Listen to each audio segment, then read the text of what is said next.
32장 4절입니다. 출애굽기 32장 4절 말씀 보겠습니다. 아론이 그들의 손에서 금고리를 받아 부어서 조각칼로 새겨 송아지 형상을 만드니 그들이 말하되 이스라엘아 이는 너희를 애굽 땅에서 인도하여 낸 너희의 신이로다 하는지라. 아멘. 말씀 제목은 성경의 하나님을 짝퉁 하나님으로 만들지 말라는 말씀으로 오늘 나누겠습니다. 성경의 하나님을 짝퉁 하나님으로 만들지 말라는 말씀으로 오늘 나누겠습니다. 우리가 출애굽기 32장은 모세가 율법을 받으려 40일 동안 시내산에 올라가 있는 동안에 이스라엘 백성들이 행했던 일들에 대한 기록입니다. 특별히 그들이 금송아지 우상을 만들고 하나님에 대하여 배교하는 사건이 일어납니다. 하나님의 명령을 준행하겠다고 약속했던 이스라엘 백성들이 이 사건을 통해서 그들의 타락성과 그리고 그들의 어떤 부패가 적나라하게 드러나고 있는 것을 보게 되어집니다. 중요한 것은 여기서 만든 금송아지는 이들이 우상을 만들기 위해서 만든 게 아니었습니다. 왜냐하면 여기 성경에 보시면 오늘 본문 읽었죠? 후반절에 너희를 애굽 땅에서 인도하여 낸 너희의 신이로다 라는 의미 속에서 그들은 우상을 만들어내는 것이 아니라 금송아지가 하나님의 형상이라고 생각한 겁니다. 그래서 그들이 형상을 만든 하나님, 그것은 금송아지였고 그것은 이를 통해서 그들이 이제 하나님께 번제와 허목제를 드리는 일들을 벌이는 겁니다. 여기서 우리는 이제 문제가 되는 게 뭐가 문제가 되냐면 분명히 그들은 하나님께 예배를 드렸는데 중요한 것은 그들은 금송아지가 하나님이라 여기며 드렸다는 겁니다. 여기서 오늘 우리가 하나님을 믿을 때 내가 믿고 있는 하나님이 성경에서 말하는 하나님인지 아니면 내가 만들어낸 하나님인지 아니면 종교적인 하나님인지 아니면 성경에서 계시된 하나님인지가 분명하게 드러납니다. 그런 의미에서 오늘 이 사건이 우리와 별로 상관이 없겠지 그럴 수 없습니다. 왜냐하면 자칫하면 우리도 하나님을 믿는다 할 때에 하나님 우리를 위한 수단으로 여기게 되어지면 자연스럽게 우리가 원하는 금송아지처럼 하나님이 되기를 원해요. 그렇게 섬기는 것을 보게 되어집니다. 여기서 심각한 문제가 발생되는데 그게 뭐냐면 하나님을 향한 경배와 우상 숭배가 섞이는 거예요. 우리가 하나님을 믿습니다. 왜 하나님 믿습니까? 라고 물어보면 초신자들은 당연한 거예요. 내가 병이 걸려서 고침받기 위해서 믿었습니다. 그거 뭐가 잘못된 거예요? 또 내가 뭔가 사업이 잘못돼서 내가 하나님 은혜 가운데 즐기하고 싶어서 교회로 나온 사람도 있을 것이고 또 어떤 사람은 각색의 이유가 있을 겁니다. 처음 주님께 그렇게 나올 수는 있습니다. 왜냐하면 예수님이 공생의 사역을 할 때 수많은 사람이 예수께 나왔습니다. 근데 그들은 각기 그들의 이유가 있었어요.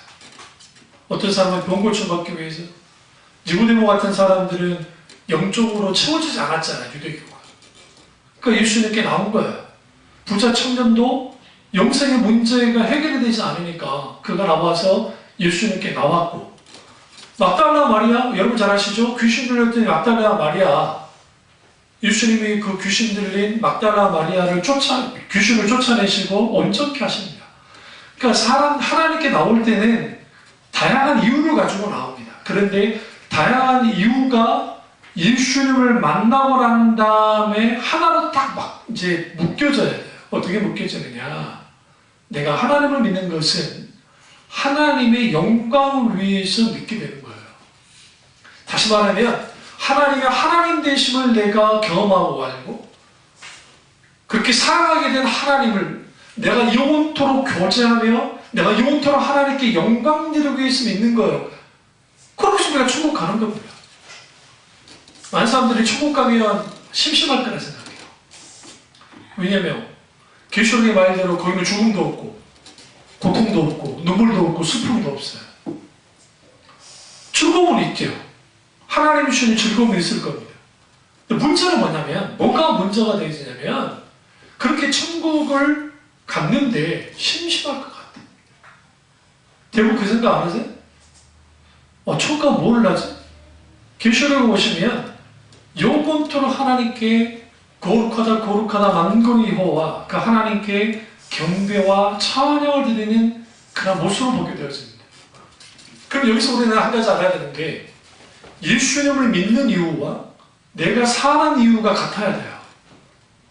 그러니까 예수님 믿기 전에는 나를 위해서 살지만 예수님을 믿고 난 다음에는 주님을 위해서 사는 것, 그것이 그리스도인이에요. 그리스도인이라는 뜻은, 크리스찬이라는 뜻은 그리스도께 속한 자, 그리스도의 통치를 받는 자라는 뜻이에요.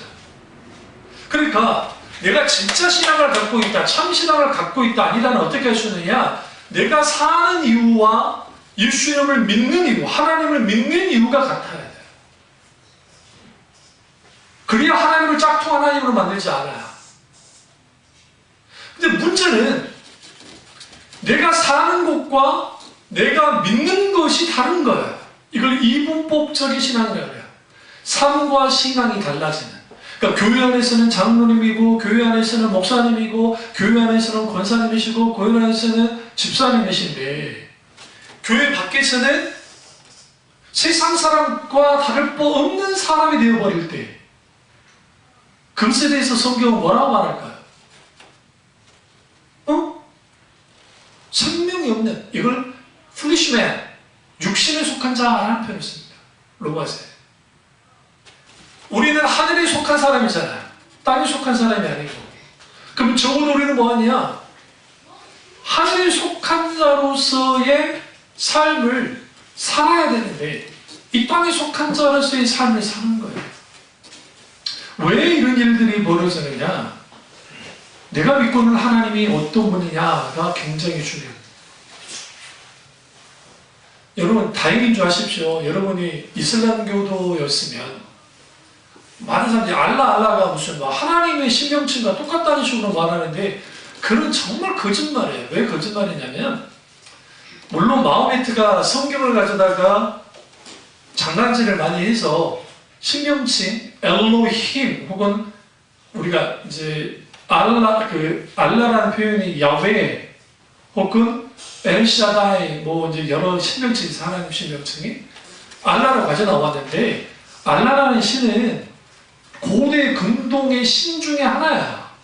사실은 그분을 하나님이라 그러는 거야. 성경에서 말하는. 그러면 우리 중국은 하나님의 이름이 뭘까요? 천주예요. 천주. 우리 옥황상제 아시죠? 상제. 옥황상제 할 때 상제가 하나님이에요. 일본은 가미사마. 우리나라가 얼마나 복받은 나라냐면요. 신명칭에서 달라요. 하나님 명칭에서. 원래 우리가 초창기 기독교가 카톨릭과 기독교가 하나님 이름에 대해서 이제 할 때에 우리가 하느님 하려고 그랬어요. 기독교가, 개신교가. 그런데 카톨릭이 선점한 거예요. 하느님을. 근데 하느님이 어디서 나왔느냐? 하늘림에서 나왔어요. 우리나라. 그 하늘림은 좀 더 가면 상제예요. 우리는 중국의 영향을 받았기 때문에 상제, 옥황상제 할 때는 상제, 하늘에 있는 신. 그러니까 목사님들이 모여서 그러면 카톨릭이 하느님이 있으니까 그러면 우리는 기도하면서 하나님 하자. 초록계 3장 16절에 하나님은 한 분이시잖아요. 스스로 있는 자다라고 하는 I am that I am, 나는 스스로 있는 자라고 하는 그 이름에 합당한 한 분이신 하나님의 신명칭이 있는 거예요. 정말 은혜입니다. 하나님. 그러면 이름이 같다고 해서 유대교 지금의 이스라엘의 정통판 유대인들이 한 10% 이상이 있는데 그들이 믿는 하나님과 우리가 믿는 하나님은 같아요. 일단 이름만 같아요. 그런데 그들은 율법주의로 빠져있기 때문에 예수 그리스도를 부인하기 때문에 그들이 믿는 하나님이라는 것은 그들의 전통과 종교적인 신일 뿐이에요. 그들에게 구원이 없어요. 우리는 뭐가 다르느냐? 예수 그리스도께서 십자가 못 박에 돌아가시고 그분이 완전한 하나님이시자 완전한 인간이라는 사실을 성경의 조명 가운데 우리가 하나님의 말씀으로 내가 그걸 받아들이고 말씀을 받아들이고 그리고 그걸 그것을 신앙 고백으로 나타내 보이는 거예요. 그래서 우리는 예수님을 통해서만 하나님께로 나아가니까 우리가 믿는 하나님이 정확하게 삼위일체 하나님을 온전히 믿게 되는 거예요. 그런 의미에서 내가 믿는 것과 내가 사는 것은 같이 가야 되는데 왜 같이 가지 않을까라는 거예요. 그 이유는 신앙이 삶을 지배하지 못하기 때문에 그렇습니다. 그러면 우리의 신앙이 왜 삶을 지배하지 못할까? 그것은 하나님에 대한 태도 때문에 그래요. 저와 여러분에 있어서 하나님은 어떤 하나님입니까? 나의 유일한 이유이자 나의 목적이자 나의 모든 것입니까? 아니면 하나님은 나를 위한 한 수단으로서, 그러니까 나를 천국 가게 하고 내게 복을 주고 또 내게 자자손손 정말 형통하는 자손이 되게 해주시는 말 그대로 내게 있어서는 한 도구로서의 하나님입니까? 여기에서 뭐가 갈려져 나가냐면 내가 믿는 하나님이 어떤 하나님이냐가 결정이 돼요. 그래서 예수님이 나를 따라오려거든 자기를 부인하고 자기 십자가를 지고 나를 따를 것이니라고 왜 말씀하셨냐면 예수님을 믿는다는 것은 내가 예수 그리스도와 함께 죽는다는 것을 처음부터 전제해요. 기독교는 사는 종교가 아니에요. 먼저 죽는 종교예요. 종교로 따지면 종교도 아니지만 왜? 죽어야 살기 때문에. 그래서 우리는 적어도 내가 죄 앞에 내 타락한 자아 앞에서 죽어짐도 경험해야 되지만 내 삶에 있어서도 내 인생에 있어서도 죽어지는 경험이 필요해요. 어떤 죽어짐의 경험이 필요해요? 이전에는 내 마음대로 살았다고 한다면 이제는 주님과 함께하는 삶이 필요한 거예요. 그래서 구약에 있는 사람들이 우리가 잘 아는 에녹이 65세까지 그냥 살다가 300년 동안 하나님과 동행하는 삶을 살잖아요. 그런데 이게 우리에게 굉장히 시사한 바가 없어요. 다 목사 되라는 말이 아니에요. 하나님을 믿고 난 다음에의 그 삶은 내가 사는 것과 내가 하나님을 믿는 것이 함께 한 방향으로 같이 가게 될 때에 나는 누구인가?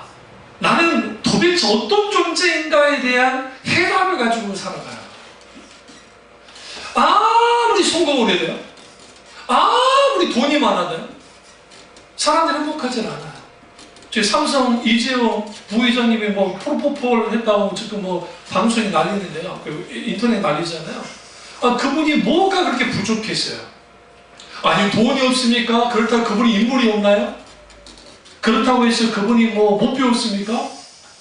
가지고 다 가졌잖아요. 그런데 왜 그런 프로포폴 같은 걸 하실 거라 생각해? 했는지 안 했는지는 어쨌든 했다고 그러니까. 그분 동생도 마찬가지. 공허한 거예요. 모든 인간은요 하나님으로만 채워지도록 돼 있어요. 왜 그러냐면 모든 인간은 하나님이 창조하시기 때문에. 전도서에서 영혼의 사모함만 주셨다 했잖아요. 인간에게. 그래서 하나님이 채워지지 않으면 안 돼요. 그래서 내가 하나님을 딱 믿는다고 할 때는 우리가 믿고는 하나님은 우리가 생각하는 정도의 하나님이 아니라는 거예요. 사실은 성경에서 말하는 하나님이야. 근데 그 하나님을 교리나 성경의 내용으로만 아는 것은 하나님에 관해서 아는 거예요. 그거 정말 중요해요.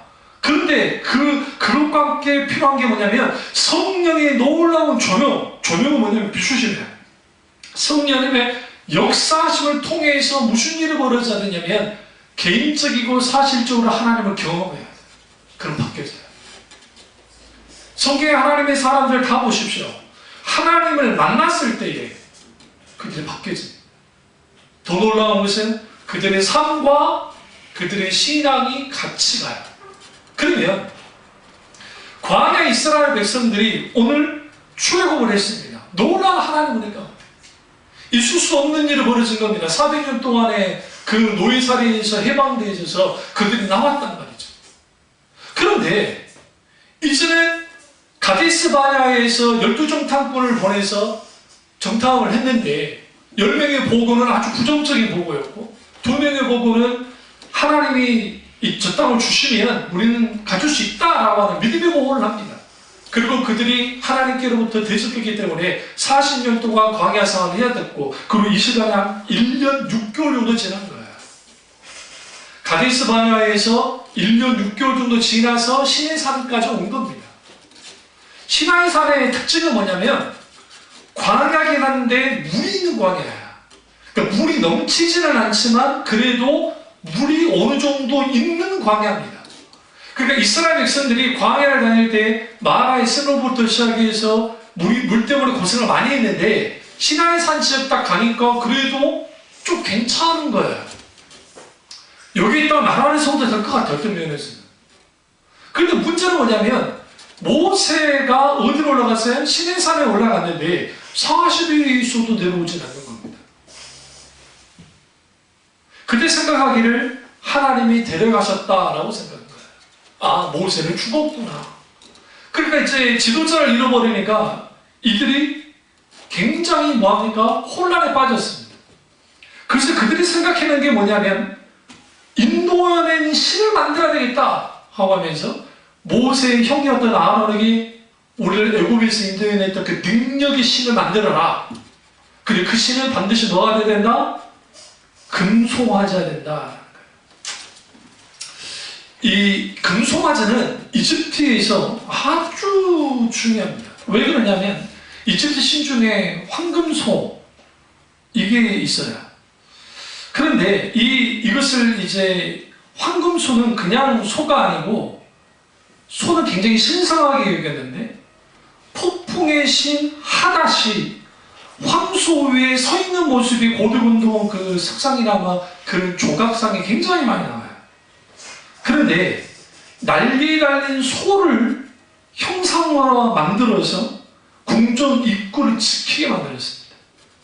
그리고 뿔 달린 황소, 이것은 그 자체가 신이고 그 자체가 왕이고 그 자체가 권력이에요. 다시 말하면 우리가 황소하면 풍요, 우리 농사 생각하는데 고대분동 사람들 황소하면 권력이에요. 힘. 지금 그들이 지도자가 없잖아요. 그들이 약한 상태에 있잖아요. 지금 똘똘 뭉칠 수 없잖아요. 그러니까 권력이 있는 금송아지를 중심으로 뭉치자는 거죠. 물론 그들은 그 금송아지가 누구라고 그랬어요? 하나님이라고 했지만 그들이 이집트에서 늘 봐왔던 그 황금 송아지 상은 그들에게서 권력과 힘의 표상이었기 때문에 그렇게 한 겁니다.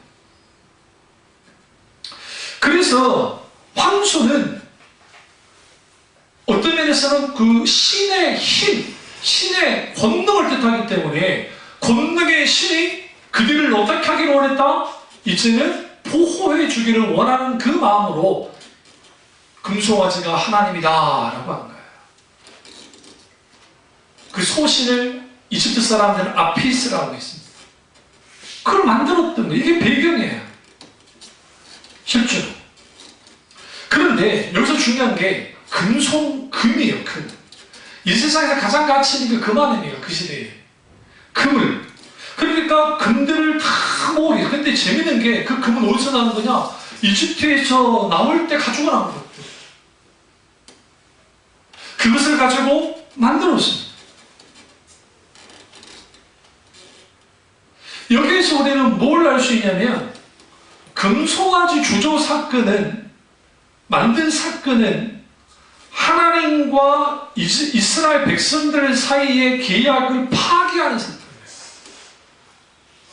근데 왜 이런 일들을 벌였을까요? 그는 하나님이라고 했어요. 이 똑같은 사건이 솔로몬 사후에 일어났습니다. 우리가 여러분에 알았어요. 솔로몬의 아들 르호보암과 여로보암이 이제는 분열됩니다. 그래서 남유다가 생기고 북이스라엘, 우리 남북 갈라지듯이 갈라졌습니다. 그때 여로보암이 했던 게 뭡니까? 금송아지를 만들었습니다. 근데 금송아지를 만들면서 그가 했던 말이 여호와라. 무엇을 참조했을까요? 당연히 이 사건이에요. 당연히 광야의 이스라엘 백성들이 금송아지를 주저했던 사건. 여기서 제가 무슨 말씀드리려고 하냐면 성경에서 말하는 하나님을 짝퉁 하나님으로 만들지 말라는 말은 우리가 신앙생활하면서 내가 믿는 하나님을 첫 번째 알아야 돼요. 성경에서 말하는 하나님을 온전히 할 때 온전히 그분을 믿을 수 있어요. 그래서 모든 사람은 하나님을 아는 만큼 믿을 수 있어요. 하나님을 아는 만큼 사랑할 수 있어요. 그런데 우리가 하나님을 안다고 할 때 그 안다는 것이 히브리어로 하면 야다라는 표현이고 헬라어로는 기노스코 혹은 오이다라는 표현을 쓰는데 히브리어에서의 야다라는 것은 부부가 은밀히 부부관계를 통해서 아는 것을 뜻합니다. 다시 말하면 관계적인 알을 뜻해요. 하나님과 우리가 실질적인 관계, 어떤 관계? 친밀한 관계, 개인적이고 사실적이고 실제적으로 하나님을 경험하게 될 때에 그 하나님을 알게 됩니다. 그 알게 된 하나님을 이제 우리는 어떻게 믿느냐? 내가 원하는 대로 믿는 것이 아니라 계시된 하나님의 말씀대로 우리가 성령의 조명과 하나님의 은혜 가운데 그 찬양받기에 합당하신, 영광받기에 합당하신 하나님 그분을 내가 그렇게 믿어가는 거예요. 그러니까 어떤 시도를 하지 않느냐? 금송아지를 만들려고 하는 시도를 하지 않게 되는 거죠. 문제는 하나님을 알지 못하는 겁니다.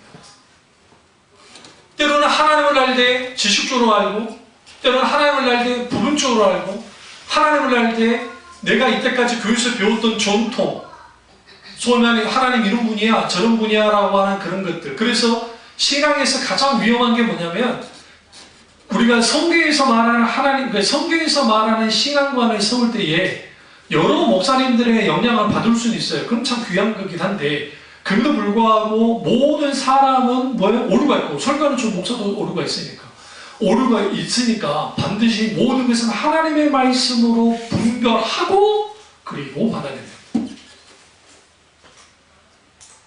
그러면 짝퉁 하나님, 그 하나님을 왜 그렇게 만들었을까? 오늘 이 스토리를 보시면 여기 출애굽기 32장에 결국 모세가 내려와서 이 모든 것을 이제는 다 다룹니다. 그러는데 만 게 뭐예요? 금송아지를 꽤 빨아버리죠. 가루로 만듭니다. 그리고 어떻게 해요? 백성들에게 마시게 만들었어요. 이때 생긴 거예요. 여러분 어떤 그 비싼 식당들 가보면 금방 해갖고 먹게 하죠. 탈이 없죠. 이때 안 거예요. 금은 먹어도 살구나. 금가루 만들어가지고 비싼 걸 마신 거죠. 왜 먹게 했을까요? 여러분 이 금송아지가 잡혀 먹은 거예요. 누구 이스라엘 백성 잡혀 먹힌 거예요. 아 여러분 생각해보세요. 그 금송아지 그거 그냥 불로 녹여가지고 다른 거 만들 수 있잖아요. 안 그래요? 그냥 버려버릴 수도 있잖아요. 그런데 금송아지를 어떻게 했죠? 금송아지의 그것을 빻았어요. 저기 빻았어요. 빻고 난 다음 무슨 일을 했어요? 마시게 했어요. 신이 마셨습니까? 신을? 아니에요. 우리는 만들어진 신을 우리는 빻아야 돼요. 왜 마시게 했느냐? 신이 아니라는 거죠. 하나님은 그런 분이 아니라는 거죠. 그래서 모세가 하나님의 예언자로 입증하는 대리인이 있듯이 이 금송아지도 하나님을 형제하는 대리인으로 만들려고 하니까 모세가 어떻게 하느냐? 하나님 명령을 따라서 깨부신 겁니다. 그리고 모세도 뭐 하는 거예요? 하나님 앞에 피조물에 불과하다는 사실을 드러낸 겁니다. 그럼 여기서 우리는 뭘 이제 살펴야 되냐면 왜 우리는 성경에서 말하는 하나님을 우상처럼 이렇게 짝퉁 하나님으로 만들까요? 첫째는 우리 마음이 우상 공장 같기 때문에 그렇습니다. 티켈러 목사님이 이렇게 말합니다. 인간의 마음은 우상 공장과 같다라고 했습니다. 그들은 참 하나님으로 대치하지 않으면 계속 대상만 바꾼다. 그러니까 우리가 하나님을 믿을 때 성경에서 말하는 참 하나님을 믿지 못하면 우리는 계속 그 우상을 바꿔요. 어쨌든 돈이, 어쨌든 명예가, 어쨌든 쾌락이, 어쨌든 뭐 성공이, 어쩔 때는 다른 신이 내 신이 되는, 내 하나님이 되는 거예요. 그런데 여기서 중요한 건 뭐냐면 우리 마음속 깊은 곳에 우리는 우상 공장과 같은 이런 타락한 본성이 있는데 우리가 사는 문화가 하나님을 짝퉁 하나님으로 만든다. 어떻게? 그럴싸하게 보여줘. 가짜들이 판을 치는 거예요.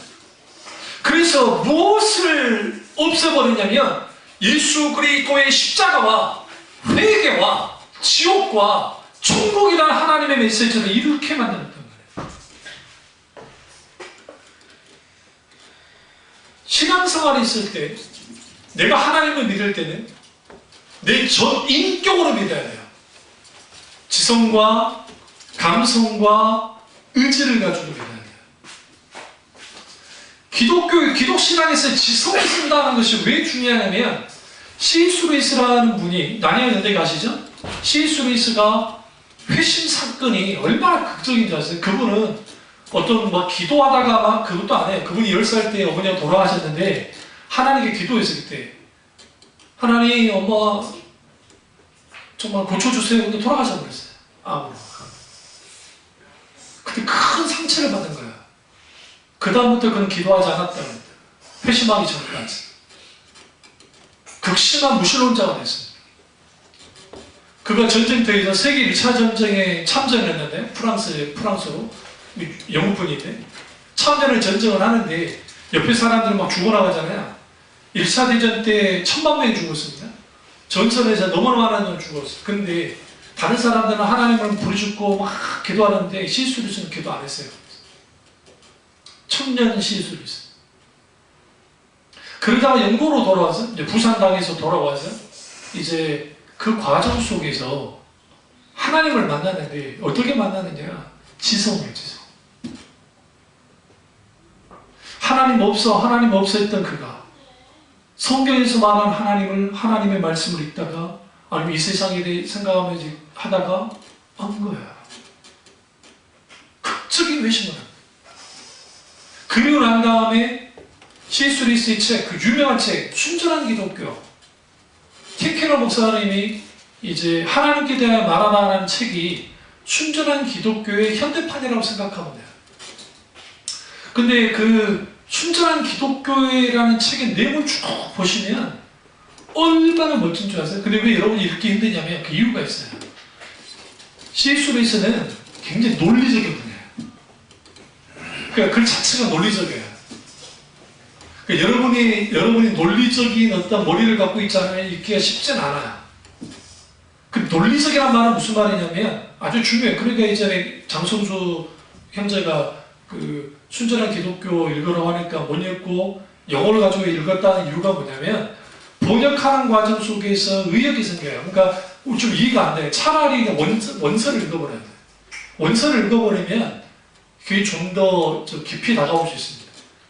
그럼에도 불구하고 어려운 책 같지는 어렵지 않아요. 왜 그러냐면 그는 아주 시를 좋아했던 사람이고 시처럼 썼어요.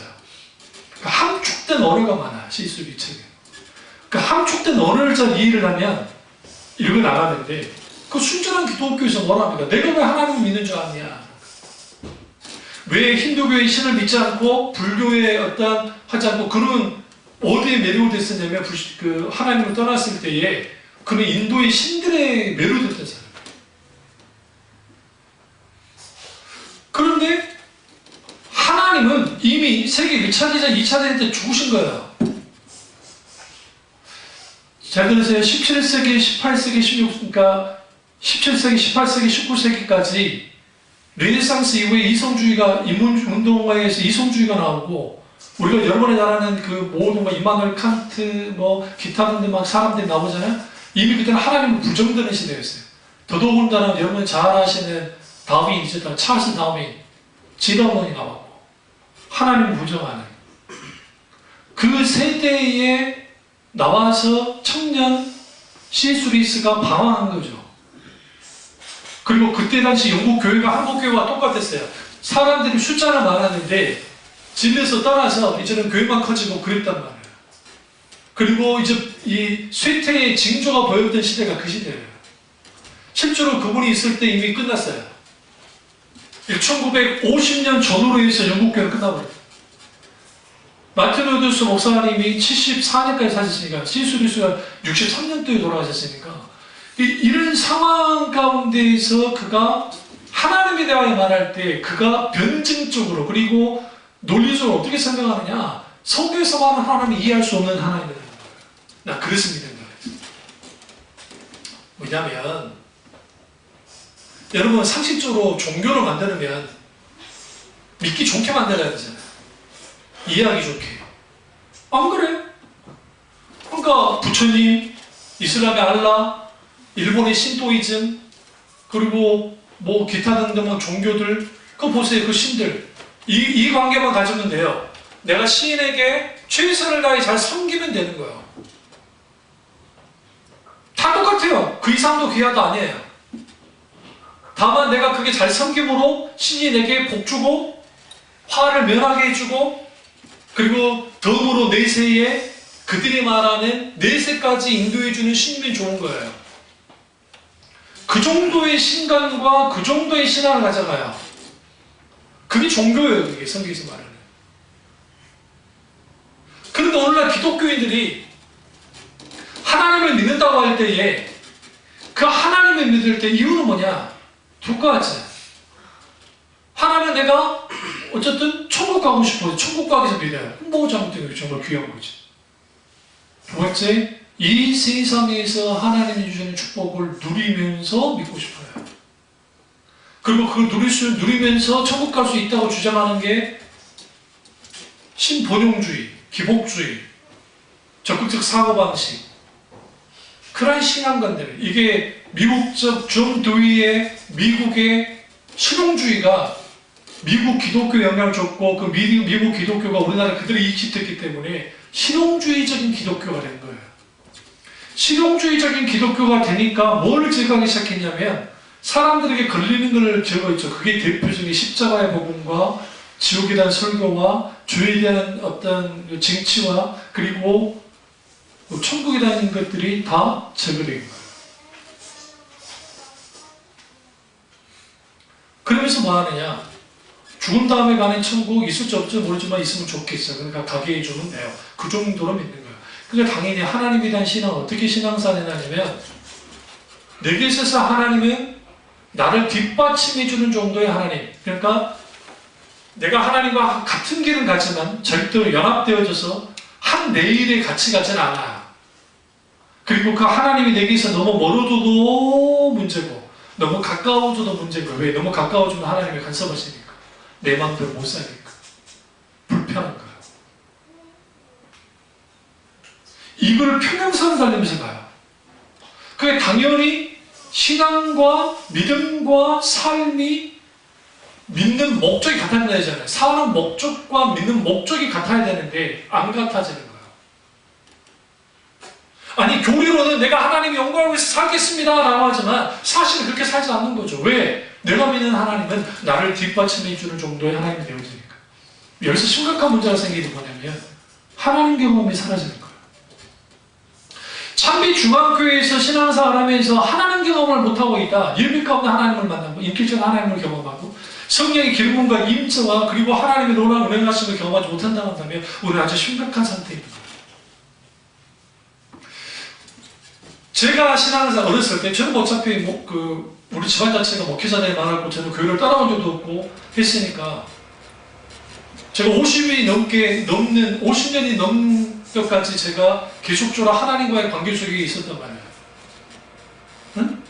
근데 제가 어린 시절, 내가 티네이저 때, 10대 때 교회 안에서 하나님이 교회마다 하나님 은혜가 넘쳐 다 그러진 않았지만 그래도 불구하고 은혜가 많았고 교회마다 눈물을 훔치면서 정말 권사님들이 또 소개 듣다가 우리 교회에서도 그런 일들이 난예배 때 많이 일어났어요.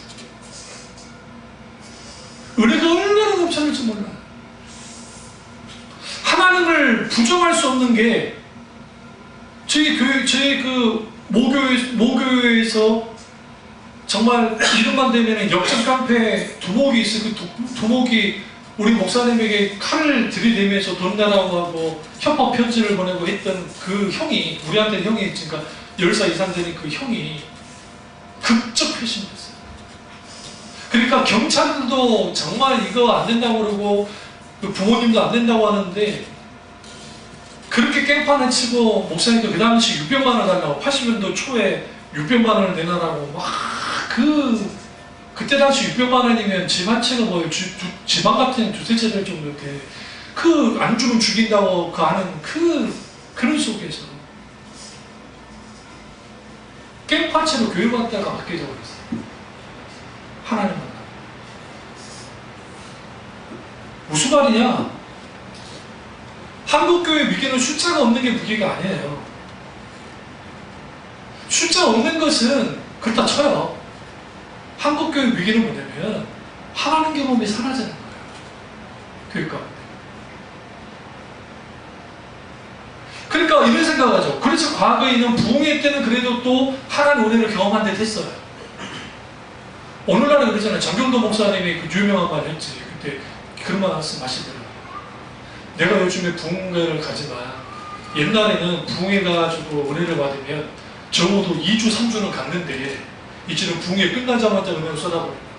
그러니까 교회 문 나가면 다 그냥 쏟아버린다. 그런 시대가 되거든요. 그리고 그 목사님이 젊은 시절에 그 부흥회 했을 때에 교회가 부흥회를 다 하고 난 다음에 이제 부흥회 강사 목사님이 집회 하시잖아요. 이제 금요일까지 집회를 하고 그러면 설교 딱 끝나시면 강사 목사님들도 내일 뭐 새벽에 나오고 하셔야 되니까 좀 기도하시고 내려가세요. 그러면 성도들이 다는 아니지만 그래도 반 정도로 남아가지고 하나님 앞에 그렇게 기도한 거예요. 남아가지고. 그런데 요즘에 부흥회를 그건 붕강사니까 부흥회 본다면 부흥회인데 10분도 기도하는 거 안 하는 거 아세요?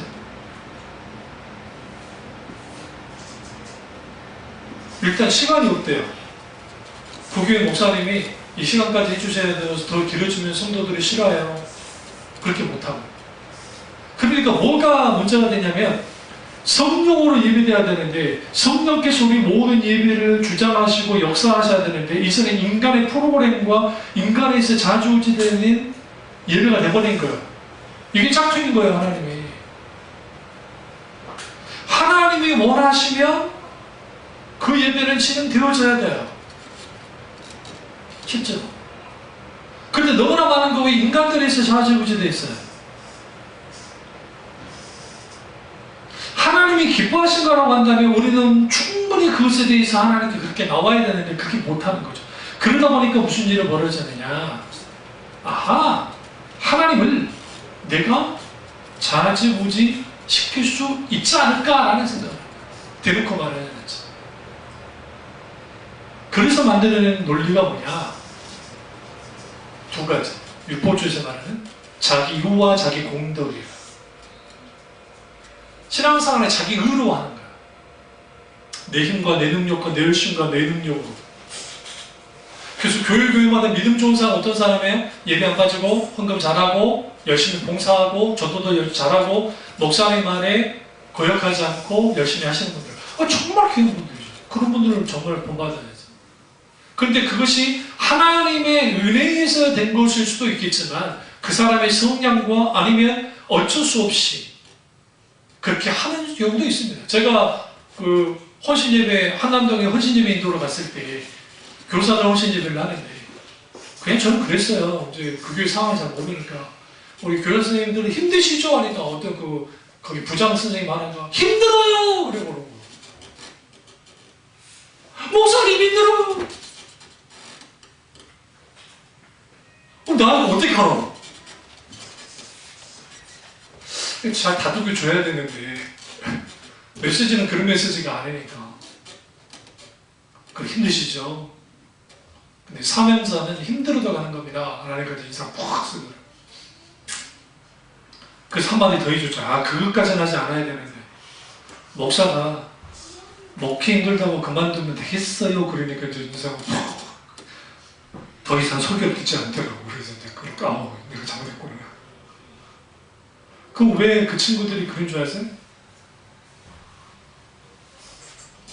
계속 교사 자원은 없는데 계속 쏟아 부어야 돼요. 내게는 지금 들어온 거는 없고 뭔가 채워져야 되는데 왜 안 채워질까요? 윌로우 크릭 교회 빌 하이리스 목사님이 뭐라고 말씀하셨냐면, 그 교회가 약 미국에서 3만 명에서 3만 5천 명 정도 모이는 교회고 굉장히 큰 교회입니다. 근데 빌 하이리스 목사님이 지금부터 10년 전에 내 목회는 실패했습니다 라고 선언했어요. 그 이유 중에 하나는 그 엄청난 사람들이 모였는데 설문조사를 했어요. 이제 그 당시 25주년인가 30주년인가 기념이 돼서 이제 교회들에게 당신 얼마나 변화된 것 같습니까? 라는 설문조사를 이제 가가오에 다 했고 목사님들 다 풀어가지고 교육자를 풀어서 다 취합을 했습니다. 그래서 목사님 기대를 했어요. 어떤 기대를 했냐면, 그래 적어도 뭐 50%는 안 늘어나도 한 40% 정도는 변화됐다고 할 거라고 생각했는데 웬걸 변화됐습니다 라는 숫자가 5%도 안 됐어요. 이게 우리 한국 교인과 미국 사람들과 한국 사람들의 차이예요. 한국 사람들은 어지간하면 그래도 좀 해주려고 그러는데 미국 사람들은 아주 그런 부분에서는 서양 사람들이 냉철해요. 그래서 다시 설문조사를, 그럼 어디서 무너진 것 같습니까? 라고 하니까 모르겠다는 거예요. 아, 이렇게는 안 되겠구나. 그래서 자기가 변화됐다고 하는 사람들만을 다시 취합을 해서 그들에게 물었어요. 당신은 그러면 신앙생활 어떻게 한 겁니까? 라고 할 때 아주 놀라운 걸 발견해요. 공통적인 게 뭐냐면 개인의 경건성을 한 겁니다. 신앙생활의 승패는 교회에서의 승패가 갈려지는 게 아니에요. 왜냐하면 교회 안에서는 누구든지 신앙생활 잘해요. 아니 예배 드리러 와가지고 예배 깨팔치사 못 했어요. 크리스찬들 중에 안 믿는 사람 빼놓고. 그리고 예배에 와서 뭐 어쨌든 큰 교회든 작은 교회든 상관없이 교회 안에서는 신앙생활을 잘한 듯해요. 근데 문제는 뭐냐면 삶의 현장에서 경건의 훈련들이 없는 거예요. 경건의 연습이 없는 거예요. 개인의 경건 기도 생활, 그리고 말씀을 읽고 보는 거, 설교 말씀에 자주 노출되어지는 거, 찬양하거나 찬양을 듣는 것들, 그리고 신앙 양서들을 많이 읽어야 돼요. 근데 한국 교회는 배우는 하지 않아요. 왜? 바쁘니까. 이 스마트폰이 우리에게 아주 좋은 거를 줬지만, 편리함을 줬지만 뭘 이렇게 만들었냐면 여기에 쭉 빠지겠어요. 그러니까 저는 대중교통을 많이 이용하니까 대중교통을 이용하잖아요. 근데 보면은 뭐 지하철을 타든 버스를 타든 대부분이 스마트폰이 다 좀비들도 아니고 거기 다 하나님을 생각하거나 하나님을 묵상할 시간이 없어요.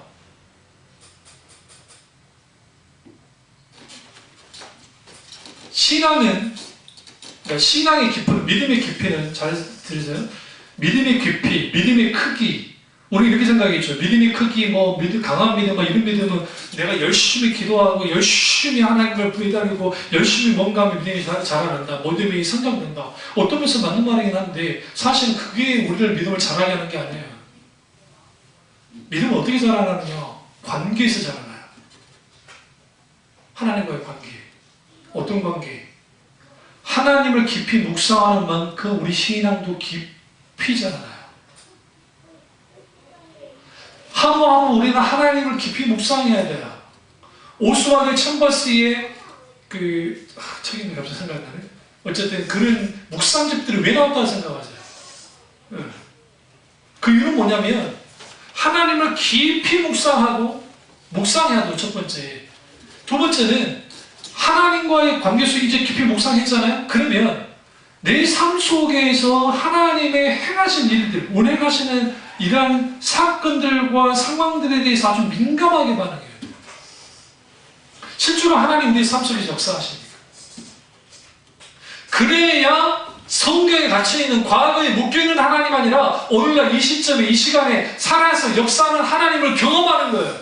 여기 있는 분들 중에 하나님이 있는지 없는지, 하나님이 정말 내가 구원받았는지 안 받았는지 이렇게 갈등이 있는 분들은 뭐부터 기도해야 되냐면, 하나님이 이 시점에 주님이 살아계시다는 다음에 나를 만나주시고 내게 역사해 주셔서 내가 살아서 역사하는 하나님을 경험하기 원합니다는 기도를 하나님을 만날 때까지, 그분을 경험할 때까지 지속적으로 기도해야 돼요. 찾아야 돼요. 그러니까 차준도 없이 자동적으로 되겠지. 목사님을 통해 되겠지. 어떻게 목사님을 통해 돼? 물론 이런 경우는 있어요. 하나님이 초자연적인 역사를 통해서 그렇게 만나게 해주는 사건이 있긴 있지만 그렇게 만났다고 해서 그 사람이 바뀌어지냐? 바뀌어지지는 않아요.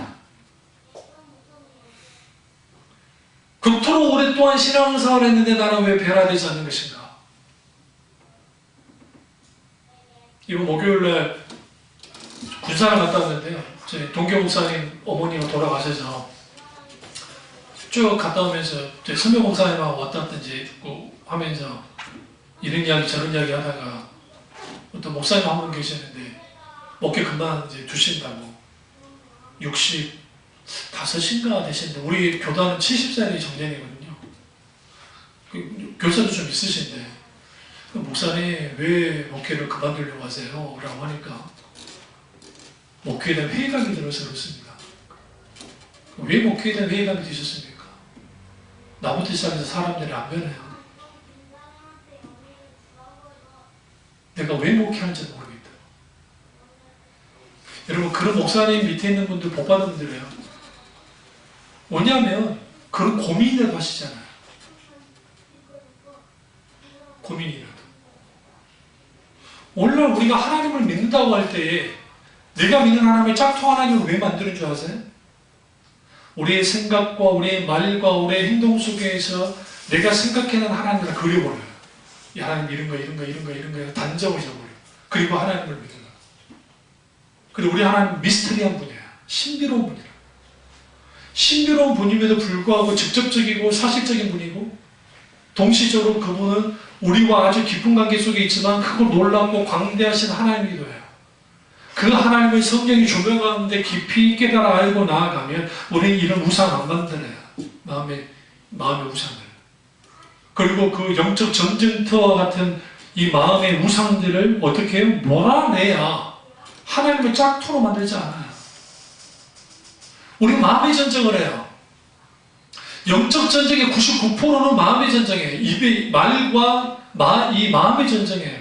그래서 99%의 이 전쟁의 승리하는 길은 하나밖에 없어요. 내 마음을 지켜야 하잖아요. 내 마음을 어떻게 지켜요? 성을 사수하듯이 생명을 지켜야 그래야 우리 신앙이 지켜집니다. 이 사실을 알고 우리 속에 있는 수많은 우상들, 짝퉁 하나님 만들지 마시고요. 다음 주에 이 말씀 좀 더 이어서 어떻게 그러면 우리 마음, 하나님을 우상으로 만든 이 마음의 우상을 이걸 뽑아낼 것인가 이번을 다루도록 하겠습니다. 기도하겠습니다. 자, 기도하실 때 오늘 소문의 말씀이 나의 말씀이 우리 말씀 되게 다 기도하겠습니다.